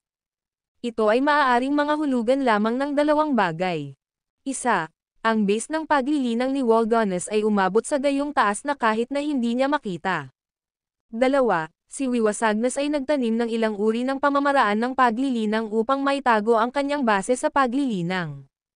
Ngumiti si Waldones at sinabing, karaniwan lang ako, sa palagay ko. Halos hindi ako nasa ika-4 na yugto ng ranggo ng sage. Hindi masama. Mabuti ang mabuti, tumanggol si James. Ang ganitong lakas ay itinuturing na nakakatakot sa mundo. Kahit na sa halaman Galileo, siya ay itinuturing na isa sa mga nangungunang mga mandirigma. Tinanong ni Waldones, ano ang plano mong gawin, James? Nilalayon mo bang labanan laban kay Corinth hanggang sa mapait na pagtatapos? Hindi ko akalain na gagana ito. Kung hindi lamang mamamatay ang mga tao ng walang kabuluhan. Panipi. Si James ay nasa isang bind. Ano ang iba pang pagpipilian na mayroon siya? Matapos ang ilang pagmumuni-muni, isang ideya ang sumabog sa kanyang isipan. Alam ko ang isang tiyak na porma sayon na nagpapahintulot sa hukbo ng sangbayan na ipatawag ang napakalawak na kapangyarihan. Paano? Ang pag-aaral ng pormasyong ito ay tumatagal ng oras. Para sa oras, ang hukbo ng sangbayan ay hindi magagawang makabisado ang pormasyong ito. Sinabi ni Waldones, ikaw ang emperador. Hinaplos ni James ang kanyang mga templo at sinabing, payagan akong muling isaalang-alang. Naunawaan. Mag-iiwan ako. Tumalikod si Waldones. Pagkatapos, umalis din si James. Nahaharap laban kay Corinth, walang ibang mga plano si James. Sa ngayon, nanatili siya sa mansion ng Lord. Dahil ang hukbo ng Corinthian ay umatras, ang mga bagay ay hindi kaitakot-takot tulad ng dati. Pagkatapos bumalik sa kanyang silid, umupo si James sa kama at hinaplos ang kanyang mga templo. Pagkatapos, ang pag-iisip na ito ay gumalaw, at ang kanyang katawan ay nagbago sa isang ilaw at pumasok sa celestial na tirahan. Sa looban ng mansyon ng lungsod ng celestial, ilang tao ang natipon dito ang Blythe King, Henry, at Delaney. Matapos ubusin ang prutas ng body, ang kanilang lakas ay tumaas ng malaki pagkatapos ng pagpipino ng prutas ng body at isang panahon ng saradong pagninilay-nilay. Naiinis ako. Ang ginagawa ko sa langit na langit ay nilinang. Panipi. May hawak na isang baso ng alak sa kanyang kamay, sinabi ni Henry, namimiss ko ang mga magagandang lumang araw kung kailan ako magbagyo ni James sa Southern Plains. Ano ang mga guys chit-chatting? Dumating ang isang boses. Tumalikod sila at natagpuan si James na naglalakad papunta sa kanila. Nakikita ito, tumayo sila ng sabay. James. Hoy, James, sinabi nila sa halos parehong oras. Lumakad papunta si James papunta sa kanila at umupo sa isang upuan ng bato. Kumuha ng isang baso ng alak, humigop siya. Sumandal sa kanya si Henry at nagtanong ng nakangiting, "Ano ang mali, James? Ano ang nasa malungkot na pagsimangot?" "Panipi." Bumantong hininga si James at isinalaysay ang mga kaganapan na nagbukas sa labas ng mundo. Sa katotohanan, hindi siya natatakot sa hukbo ng Corinthian. Kung pinapakilos niya ang kanyang 400,000 malakas na hukbo sa celestial na tirahan at magamit ang 9 na langit na pagbuo ng Diyos na God Annihilating, hindi sa banggitin ang kanyang kawalang hanggan na mga steles, tiyak na puksay niya si Corinth. Gayunpaman, ito ang kanyang huling resort, at hindi niya nais na ibunyag ang ace hanggang sa kanyang mga manggas. Bukod sa, hindi niya makita sa pamamagitan ng watek ang lahat habang naniniwala siya na dapat niyang panatilihin ang ilang mga bagay na lihim mula sa kanya upang maging sa ligtas na panig. Ang video na ito ay edited by Urban Storytelling. Kabanata 2609 nakikinig ng paliwanag ni James, sinabi ni Henry sa pag-asang, "Gustong-gusto ko ang pakikipaglaban sa mga digmaan. Bakit hindi mo ako pinakawalan, James?" Panipi. Bahagyang kumaway si James at sinabing, "Hindi, ang Sangria ay isang natatanging lugar, men ay hindi maaaring manatili sa loob ng Sangria ng higit sa 1 buwan." Ibinabato, sila ay sinumpa. "Ha?" Natigilan, tinanong ni Henry, ito ay hindi makapaniwala. Mayroon ba talagang kakaibang lugar sa mundong ito? MHM. Tumanggo si James at isinalaysay ang kasaysayan ng Planet Galileo. Anong kahihiyan? Bumantong hininga si Henry. Pagkatapos, sinabi niya na nakangiting, ngunit ito ay isang pagkakataon, James, inslutisin mo ang bagay at kumuha ng walang kapantay na swordsmanship at ang sumpa magic, ang iyong lakas ay tataas ng mga paglukso at hangganan. Say, kailangan kong talakayin ito kay Sophie. Si James ay wala sa kanyang mga wits. Ang tanging pagpipilian niya ay ang paggamit ng Nine Heavens God Annihilating Formation. Gayunpaman, ang hukbo ng Sangrian ay hindi maaaring makabisado ang 9 na langit na lang ng Diyos Annihilating sa isang maikling panahon. Nais niyang hanapin si Sophie at tanungin siya kung maaari niya lamang ang pagbuo upang ang mga sundalo ng Sangria ay maaaring makakuha ng pananaw sa loob nito sa loob ng isang mas maikling panahon. Kung maaari, ang krisis Sangria ay malulutas kaagad. Pagkatapos ng lahat, ang pangkalahatang lakas ng Sangria ay mas malaki kaysa sa 400,000 malakas na hukbo sa paninirahan sa langit.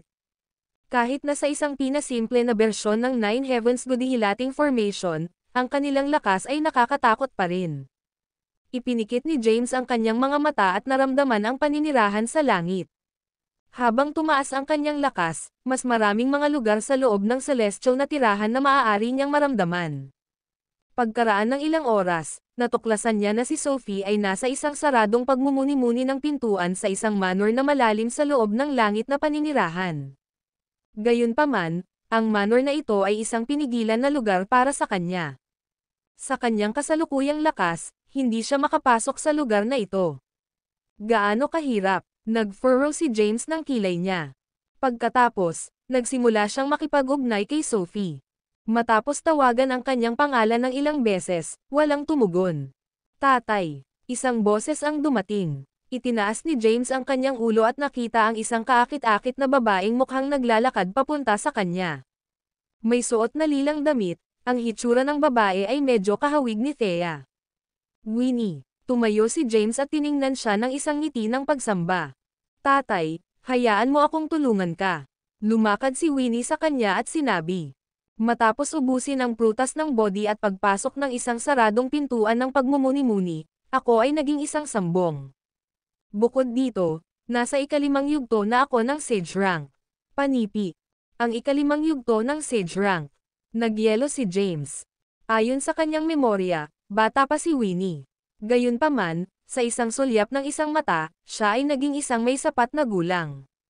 MHM. Ngumiti si Winnie at sinabing, "Dahil mas malakas ako kaysa sa iyo, makakatulong ako sa iyo ngayon, let me out upang matulungan kong patayin ang iyong mga kaaway." Nagdilim ang ekspresyon ni James habang malamig na sinabi niya, "Ang isang babae ay hindi makakasama sa digma. Nagsasagawa ka ng pansin sa masarap na pagkain, mga produktong make-up, at tsismis ng tanyag na tao. Pinahihit ni Winnie ang kanyang mga mata at sinabing, wala kami sa mundo, tatay, besides, kahit na tayo, ang pag-iisip ay kabilang sa iyong panahon, hindi sa akin. Panipi. Ha? Kinolekta ni James ang kanyang sarili. Sa katunayan, ang lahat ay nakaraan ngayon. Sa kasalukuyan, ang apocalypse ay nagbabanta upang puksain ang lahat ng sangkatauhan. Winnie, hindi ko nais na makisali ka sa digma, sabi ni James. Gayunpaman, tinanggihan siya ni Winnie, na nagsasabing, sa edad ng apocalypse, mapoprotektahan lamang natin ang ating sarili at ang ating mga mahal sa buhay sa pamamagitan ng paglaki ng mas malakas. Nagsakripisyo ka ng maraming tao para sa sangkatauhan. Tulad ng isang Kaden, hindi ko nais na mabuhay ng isang pangkaraniwang buhay. Tatay, hindi na ako bata. Lahat ako ay lumaki na ngayon at naging isang sambong. Tiningnan ni Winnie si James at binigkas ang bawat salita. Sa katunayan, tila binibigyang diin niya ang salitang sage, na may bahagyang hindi nasaran ng loob na tono. Ang video na ito ay edited by Urban Storytelling. Kabanata 2610 ang prutas ng body ay isang mahiwagang berry na itinuturing na bihirang kahit nasa kaharian ng demonyo. Ang isang solong isa sa mga berry na ito ay magpapahintulot sa isang mortal na maging isang sambong kaagad. Matapos ubusin ang prutas ng body, ang lakas ni Winnie ay nadagdagan ng mga lips at hangganan, at agad na naabot niya ang ikalimang yugto ng ranggo ng sambong. Tatay, nakatagpo ka ng mga paghihirap sa Planet Galileo, at walang makakatulong sa iyo, maliban sa akin. Kaya't palabasin mo ako, panipi. Nakiusap si Winnie. Gusto talaga niyang tulungan si James. Bukod doon, hindi na niya nais na manatili sa loob ng celestial na tirahan at umupo lang sa tabi ng mga gilid. Nawala si James sa pagmumuni-muni. Sa tabi niya, sinabi ni Delaney, James, may iwan ko ang lugar na ito at tulungan ka rin. Nasa loob din ako ng ikalimang yugto ng ranggo. Bumantong hininga si James at tiningnan si Winnie, na nagsasabing, maaari kang umalis, paano, kailangan mong sundin ako sa lahat ng oras. Naintindihan ba iyon? Naririnig ito, pinalakpakan ni Winnie at lumokso sa yakap ni James. Oo, tatay, salamat, panipi, bumantong hininga si James. Ayaw talaga niya si Winnie na sumakay sa paglalakbay ng paglilinang. Gayunpaman, dahil ito ang edad ng apocalypse, ang sangkatauhan ay magdurusa sa mga kahihinatnan kung hindi sila linangin. Pagkatapos, tiningnan niya si Delaney at sinabing, Delaney, dapat kang umalis din. Naunawaan, James. Pagkatapos, iniwan ni James ang celestial na naninirahan sa tabi ni Winnie at Delaney. Matapos umalis sa celestial na tirahan, hinahanap niya ang babaeng General Her na pangalan ay Quanella Gianna. Ang isang bagay ba, ang iyong kamahalan? Binati ni Quanella si James ng magalang. Sinabi ni James, maaari mo bang ayusin ang dalawang ito sa iyong hukbo? Tandaan, huwag ipaalam sa sino man na ako ang nagdala sa kanila dito. Naiintindihan mo ba ako, panipi? Sinulyapan ni Quanella sina Winnie at Delaney bago tumanggo. Naunawaan. Tiningnan sila ni James at sinabing, pumunta ka na. Pagkatapos, umalis si Quanella sa tabi ni Winnie at Delaney. Sa dalawang magsasaka sa ikalimang yugto ng sage rank ng kanyang bahay ngayon, mayroon na ngayong paghinga si James. Ang pinagsamang puwersa ng Winnie, Delaney, at Waldones ay tiyak na huminto sa pagsalakay ng hukbo ng Corinthian. Kahit na laban sa malakas na mga numero ng Corinth, si Sangria ay tatayo ng isang pagkakataon sa kanya na sumali sa fray. Gayunpaman, hindi niya nais na makisali sina Delaney at Winnie maliban kung talagang kinakailangan. Sa ngayon, nanatili si James sa lungsod ng Makkia.